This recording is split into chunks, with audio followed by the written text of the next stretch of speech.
be me writer, or at least that's what I tell people at parties. I have a blog, a decent following. I write about society, culture, relationships. Mainly, I write about the problems, and a lot of the problems I see trace back to men. It's not a popular opinion in some circles, but in mine, it's basically gospel. Men are broken. They carry around this baggage from a bygone era, this toxic masculinity thing, and it makes them emotionally constipated. They can't communicate, they can't process their feelings, they just sort of short circuit. My younger brother Dennis is Exhibit A. He's a good kid, I guess, harmless. But he drifts through life like a plastic bag in the wind. He's the living embodiment of my thesis. A few months back, he calls me. His voice is all shaky. Asks if we can get coffee. This is a red alert. Dennis never initiates contact unless his world is on fire. I agree, mentally preparing my talking points and supportive yet firm advice. We meet at some place that smells like burnt coffee and regret. He's sitting there, hunched over the table, looks like he hasn't slept in days. His girlfriend of about a year, maybe a bit more, just broke up with him. He mumbles the details into his cup. She said he wasn't going anywhere, that he had no ambition, that she felt like she was his mother, not his partner. Classic. I've written this exact article 3 different times. He's looking at me, expecting sympathy. A hug, maybe. She was crazy anyway, bro. That's not how I operate. Coddling him would be part of the problem. I take a sip of my latte. I explain to him that the issue isn't his ex. The issue is him. It's the programming he's received his whole life. Be a man. Don't show weakness. Don't talk about feelings. This is the result. A man-child who can't articulate his own goals, so he expects a woman to build a life for him. I tell him he needs to do the work, to unpack his emotional baggage. He needs to learn to be vulnerable, to communicate his needs instead of just being passive.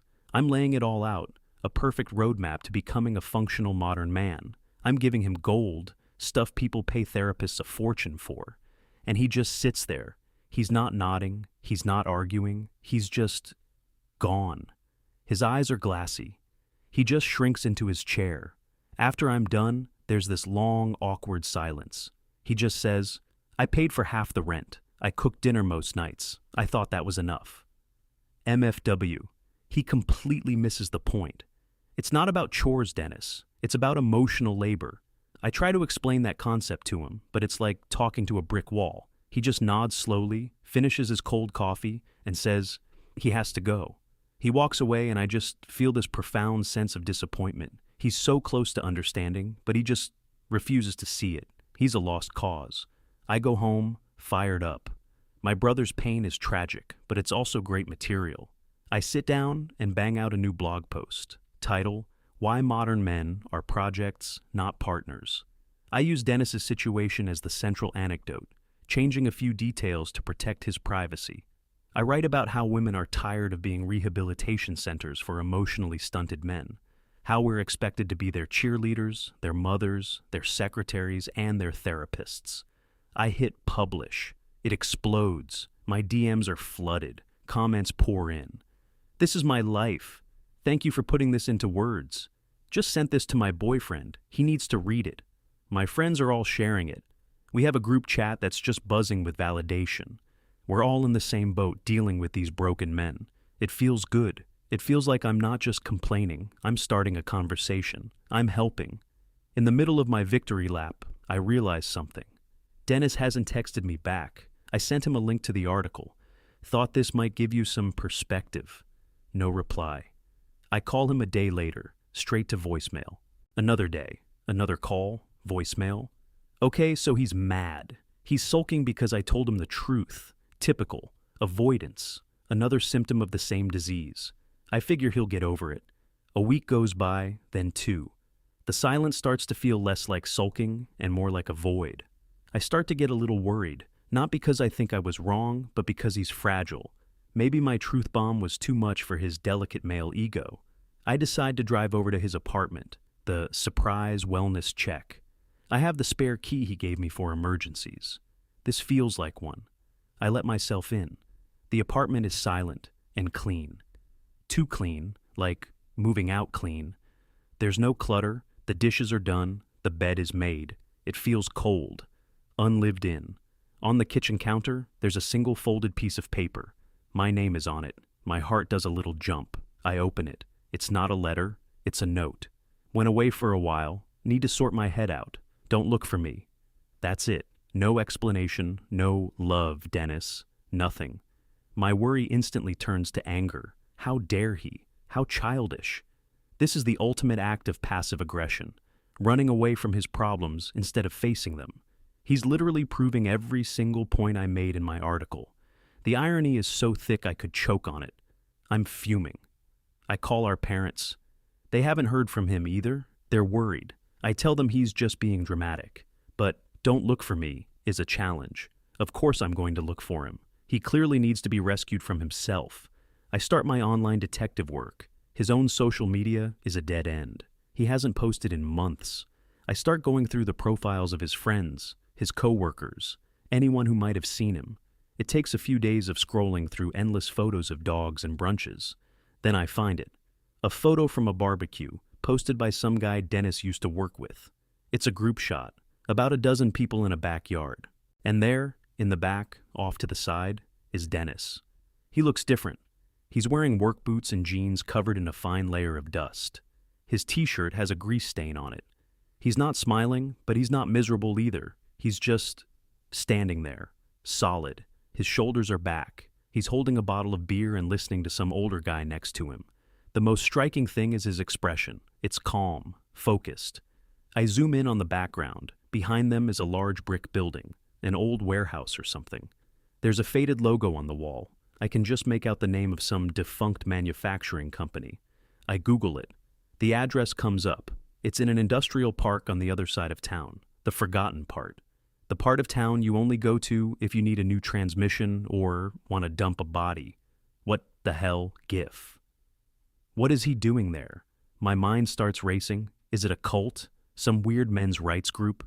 One of those places where bitter guys get together to complain about women and learn pickup artist tricks? The thought makes my skin crawl. They got to him. They preyed on him when he was vulnerable. My rescue mission just became a hostage negotiation. The next day I drive out there. The GPS takes me through crumbling neighborhoods and past boarded-up storefronts. Finally, I arrive at the industrial park. It's a ghost town of concrete and rust. I find the building from the photo. It's an old, ugly brick box with high, grimy windows. There are a few dusty trucks and older cars parked out front. I park my own clean, sensible car a short distance away, feeling completely out of place. I sit there for a few minutes, trying to figure out a plan. Do I just walk in? Call the police? I decide to just reconnoiter first. A little surveillance. I get out and walk casually towards the building, pretending to be on my phone. One of the large roll-up garage doors is open about halfway. I can hear sounds coming from inside, the clank of metal, the hum of some kind of machine, the low murmur of voices. No chanting, no angry speeches, just work sounds.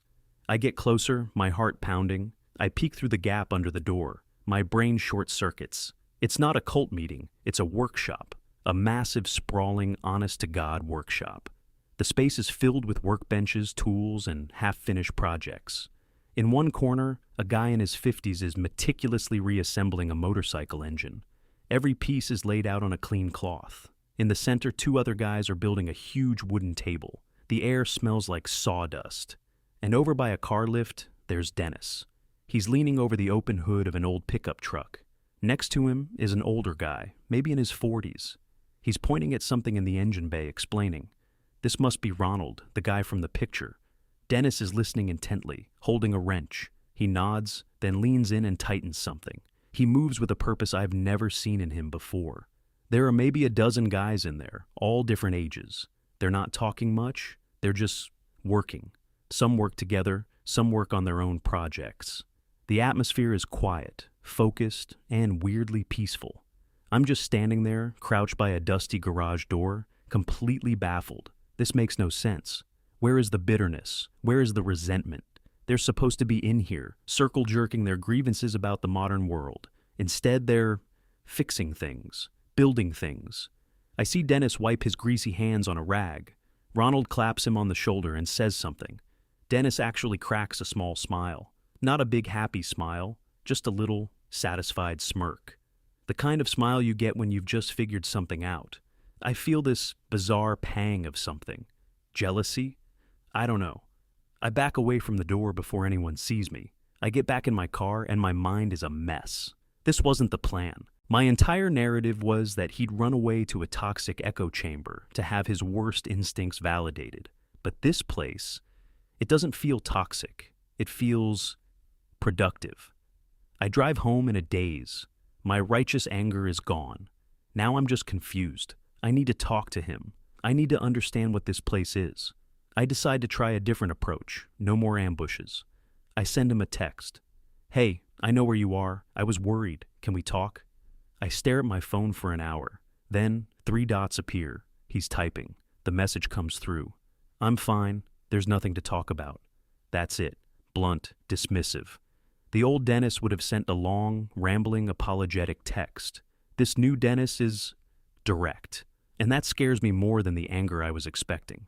I text back, I just want to understand, Dennis. No reply. The next day I go back. I can't stay away.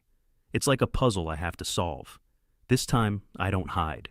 I park my car and walk right up to the open door. I stand there, arms crossed, waiting for someone to notice me. It takes a minute. They're all absorbed in their work. Finally, Ronald, the older guy, looks up. He sees me. He doesn't look surprised or angry. He just looks curious. He wipes his hands on a rag and walks over. He's not physically intimidating, but he has this aura of calm competence. Can I help you? He asks. His voice is even. I'm looking for my brother, Dennis. He glances over his shoulder at Dennis, who is still focused on the truck engine. He hasn't seen me yet. He's here, Ronald says. Is there a problem?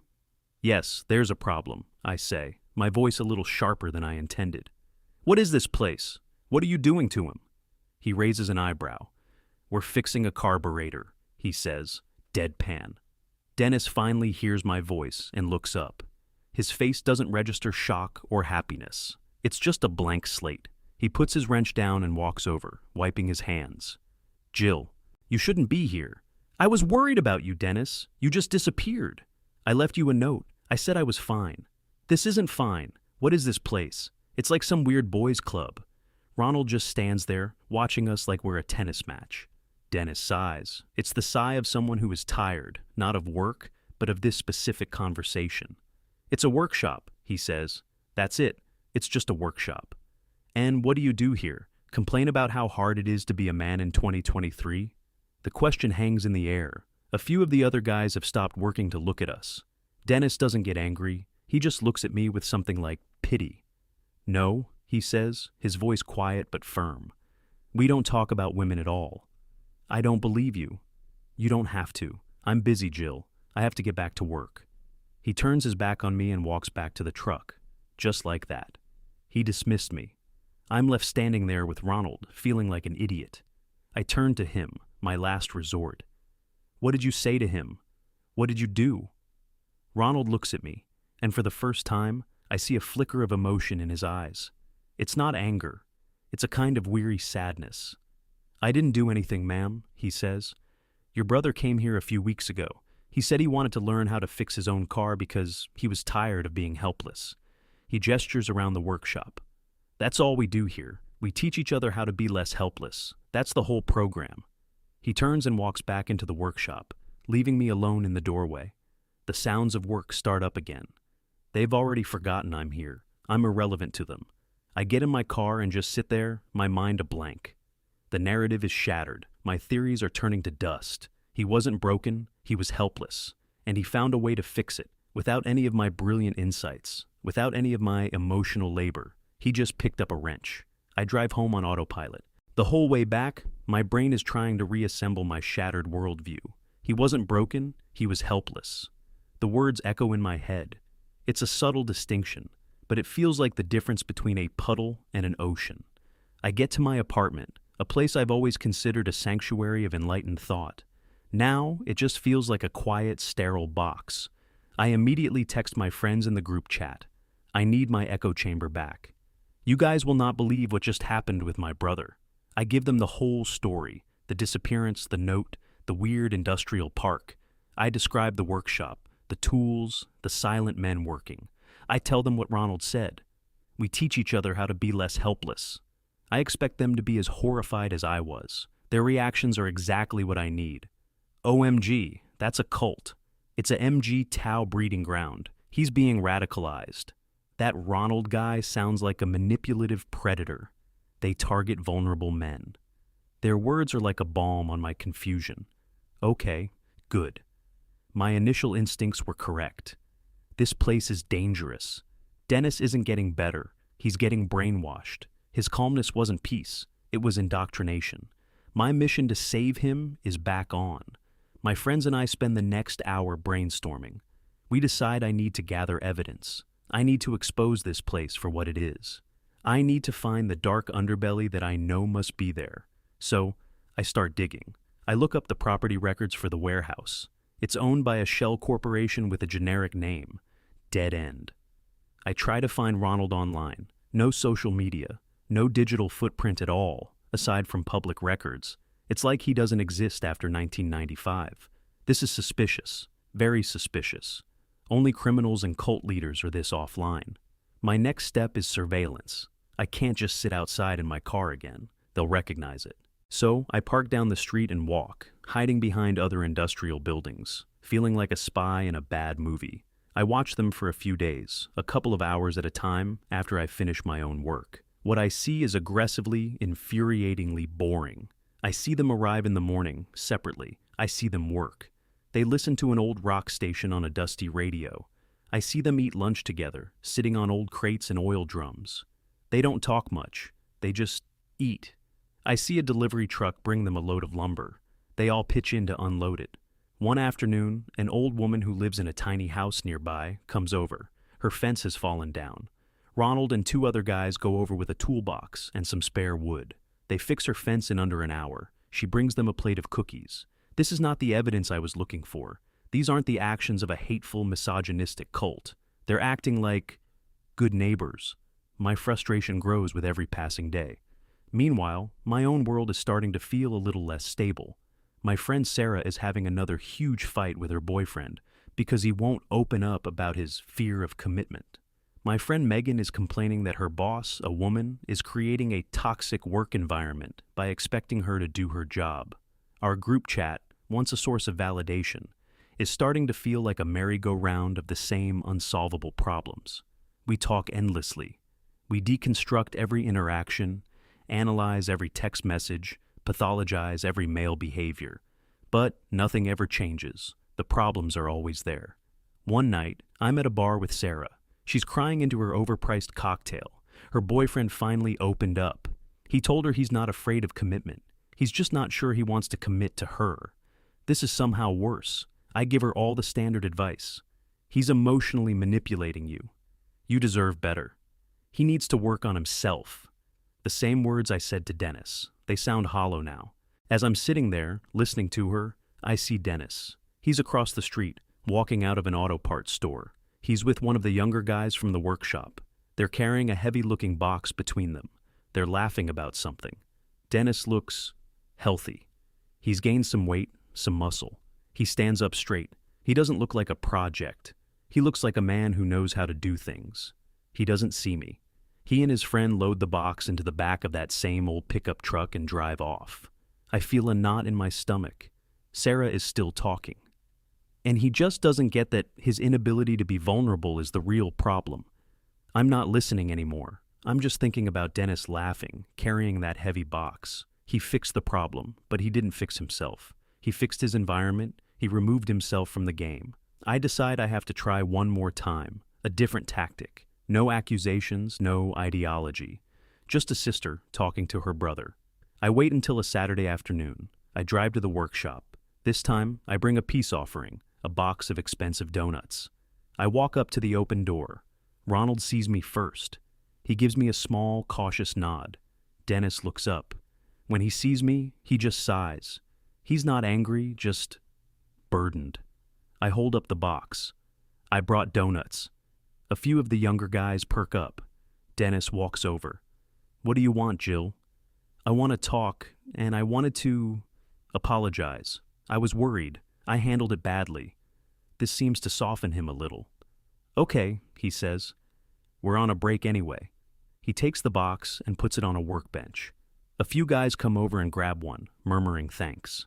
He and I stand awkwardly off to the side. I try to make small talk. So, what are you working on? He points to the pickup. The transmission was slipping. We're rebuilding it. We? Ronald showed me how. Now I'm helping him do it. Next time, I can do it myself. There's a quiet pride in his voice that I've never heard before. That's cool, I say, feeling lame. So, this is what you do all day? Fix cars? Sometimes cars, sometimes we work on the building. Sometimes we build furniture for people. Someone's always got a project. And that's it? That's the whole thing. That's the whole thing, he says, his patience clearly wearing thin. Look, what do you really want? I take a deep breath. I want to understand why you think this is better than working on yourself, dealing with your emotions. He actually lets out a short, bitter laugh. I tried that, he says. I spent years working on myself. I listened to every piece of advice you gave me. I tried to be vulnerable. I tried to communicate. He looks me straight in the eye. And you know what it got me? It got me dumped for not being ambitious enough. It got me a lecture from my own sister while I was at my lowest point. It got me told, over and over, that I was broken. He gestures around the workshop. Here, nobody tells me I'm broken. They just hand me a wrench and tell me how to fix what's in front of me. I have no answer to that. He sees it. He sees that I'm speechless. I'm not broken, Jill, he says, his voice softer now. I was just playing the wrong game, so I quit. He takes a bite of a donut. Thanks for these, by the way. It was nice of you. He turns and walks back to the group, leaving me standing there again. This time, it feels final. I drive home, and the world feels tilted on its axis. My entire career, my entire belief system, is built on the idea that men need to change, that they need to be more like women, more communicative, more emotionally intelligent. But what if they don't? What if they just need a workshop? What if they need a space where they can be competent, useful, and respected for what they can do, not for what they can say? The thought is terrifying. It undermines everything. A few days later, my world literally starts to fall apart. I'm working at home, and I hear a dripping sound. A pipe under my kitchen sink has sprung a leak, a nasty one. Water is pooling on my floor, threatening my nice hardwood. I do what any self-sufficient modern woman does. I panic. I put a bucket under it. The bucket fills up in minutes. I try to turn the little valve under the sink. It won't budge. It's rusted shut. I call my building superintendent. Voicemail. Of course, I call a plumber. The earliest they can come is tomorrow afternoon. And it'll be a $400 emergency call-out fee. I'm standing in my kitchen with a rapidly growing puddle, feeling completely, utterly helpless. The irony is a physical blow. It knocks the wind out of me. I know what I have to do. I hate it. I hate every single thing about it. My fingers are trembling as I pull up Dennis's number. I dial. It rings twice. Hello? Dennis, it's Jill. I have a huge favor to ask. I have an emergency. There's a pause on the other end. What kind of emergency? I explain the situation, my voice full of a shame I can't hide. I feel like a child. Okay, he says. His voice is calm, matter of fact. Shut off the main water valve for your apartment. It's probably in a closet near the front door. I'll be there in 20 minutes. He hangs up. I find the main valve. It's stiff, but I manage to turn it. The leak stops. Exactly 20 minutes later, my doorbell rings. It's Dennis. He's holding a heavy-looking toolbox. He's not smiling. He's not smirking. He's not here to gloat. He just looks at me and says, "Where is it?" I lead him to the kitchen. He kneels down, looks under the sink, and lets out a low whistle. "Yeah, that's bad," he says. For the next hour, I watch him work. He moves with an efficiency and confidence that is completely alien to me. He has the right tool for everything. He knows the names of all the parts. He lays out a towel to keep the floor clean. He works quickly and quietly. I offer him a drink.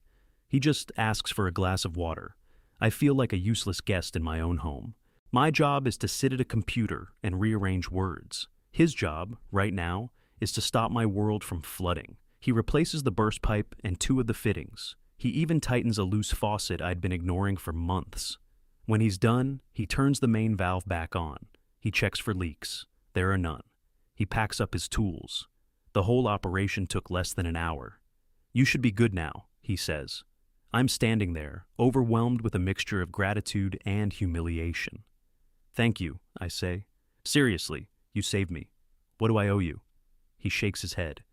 "Don't worry about it. The parts were only a few bucks. I had them in the truck." He starts to walk to the door. I have to say something. "Dennis, wait." He turns. "Where did you learn how to do all that?" He gives me a small, tired smile. "At the workshop," he says. "A guy there, an old plumber, he taught us. Said it was a skill every man should have." He opens the door. "I gotta go. Ronald's holding a class on basic electrical." And he leaves. I stand in my silent, dry kitchen. The problem is solved. A man came and fixed it. My broken, useless, emotionally stunted little brother. I look at my hands. They're soft. They type. They can't fix a leaky pipe. I look at my bookshelf, full of books about feminist theory and social deconstruction. None of them could have told me how to stop the water. For the first time in a very long time, I feel a profound, terrifying doubt. Not doubt about Dennis. Or about men. Doubt about myself. What if I'm the one who's broken? I don't call Dennis back to thank him again. I don't know what to say. Thanks for possessing the basic life skills my education and ideology never gave me. Instead, I retreat into my world of words and theories. I go to my group chat. I have to process this with my friends. I lay it all out for them. The leak, the panic, the call, Dennis showing up like some kind of post-apocalyptic plumber. How he just fixed it. No drama, no lecture. I'm trying to convey the feeling of it, the profound sense of competence he radiated. I wait for them to see what I see, to acknowledge the shift. The replies start to roll in. They are not what I expect. Sarah says, "He's just performing competence. It's a classic male defense mechanism. When they feel emotionally inadequate, they overcompensate with practical skills." Megan adds, "Be careful, Jill. He's probably going to hold this over you. Men use favors like currency." Another friend chimes in, "You shouldn't have called him. It reinforces the dynamic of female helplessness." They're trying to explain it away, to file it under a familiar heading. They are trying to fit this new Dennis into the old box labeled broken man. But he doesn't fit anymore. The box is what's broken. I don't argue with them. I just close the chat. For the first time, their validation feels like poison. It's an echo chamber designed to keep us comfortable in our own helplessness. I try to write. It's my job. It's who I am. I open my blog. I stare at the draft of a post I was working on. It's titled, "The Emotional Desert, Why Men Can't Nurture." I read the first paragraph. It feels like a lie. A stupid, childish lie. I can't write it. The words feel like ash in my mouth. Dennis wasn't nurturing my feelings when he fixed my sink. He was nurturing my survival. Which one is actually more important? My life starts to feel like it's in black and white, while somewhere across town, Dennis is living in color. I become a ghost, a lurker. I find myself driving past the workshop sometimes. Not to spy, just to see. I see them building a wheelchair ramp for the old lady with the fence. They don't make a big deal about it. They just do it. I see them starting what looks like a small business. They've restored a bunch of old furniture and are selling it on the side of the road. People are actually stopping and buying it. They are turning rust into money, turning their skills into value. They are building a world, while I am deconstructing one. My friends' lives continue their downward spiral of drama. Sarah finally breaks up with her boyfriend. She's devastated, but also weirdly triumphant. She can now fully embrace her victimhood. Her social media becomes a shrine to her emotional trauma. Megan gets fired. She claims her boss was creating a hostile environment. The truth is, she was just bad at her job. My own life is stagnant. My blog posts are infrequent and lack their old fire. My followers are noticing. I feel like I'm sitting in a waiting room, but I don't know what I'm waiting for. Then, the storm comes. It's not just a storm, it's a weather event, the kind they give a name to. The sky turns a sickly green-gray. The wind starts to howl. The alerts start screaming on my phone. Tornado watch, flash flood warning, seek shelter immediately. I live on the 3rd floor of my apartment building. I'm safe, mostly. But then the power goes out. The whole building goes dark and silent, except for the roar of the wind and the lashing of the rain. My phone still has a signal, for now. The group chat lights up. It's pure chaos. My power is out. I'm scared. I can't believe this is happening. My landlord isn't answering his phone. They are all typing into the void, their words a digital substitute for action. They are all helpless, and so am I. I go to my window and look out at the city. It's a blackout, a vast sea of darkness, punctuated by the occasional flash of lightning. But then I see it. Across town, in the direction of the industrial park, a small, steady pool of light. A single point of order in the chaos. The workshop. They have a generator. Of course they have a generator. And they probably know how to maintain it too. I stand there for what feels like an hour just watching that light, that beacon. The worst of the storm passes. The wind dies down to a manageable roar. The light in the workshop remains. And then I see movement. The big garage door rolls up. The light spills out into the flooded street. A few figures emerge. They're wearing rain gear. One of them starts up a chainsaw. I can hear the buzz faintly over the wind. I watch, mesmerized, as Ronald, Dennis, and two other men start methodically cutting up a massive tree that has fallen and blocked the main road. They move like a team. They know what they're doing. No one is shouting orders. They just seem to understand the task and their role in it. While they work, another two men from the workshop get in that old pickup truck. They drive slowly through the flooded streets. They don't go far. They go to the little house where the old lady lives. They go inside to check on her. A few minutes later, they come out and start securing a loose shutter on her window. They are not waiting for the city to fix things. They are not waiting for permission. They are the first responders. They are the infrastructure. My phone buzzes. It's Sarah. Can you believe this? I've been on hold with the power company for 45 minutes. This is a total failure of the system. I look from my phone to the scene outside my window. The men have almost cleared the road. The system did fail, but it doesn't matter to them. They're not dependent on the system. They are their own system. I don't reply to Sarah. I just turn off my phone. I sit in the dark and watch them work until the batteries in my binoculars die. The next morning, the world is a wreck. The power is still out. The streets are littered with branches and debris, but the sun is shining. I make a cup of coffee on my gas stove, one of the few things that still works. I look out the window. The world is slowly coming back to life. City crews are out. People are emerging from their homes to survey the damage. And then I see the pickup truck. It drives slowly down my street. Ronald is driving. Dennis is in the passenger seat. They aren't celebrating. They aren't resting. They're working. They have a pump in the back of the truck. They stop at a house where the basement is clearly flooded and start helping the owner. As they pass my building, Dennis glances up. His eyes scan the windows and, for a second, they meet mine.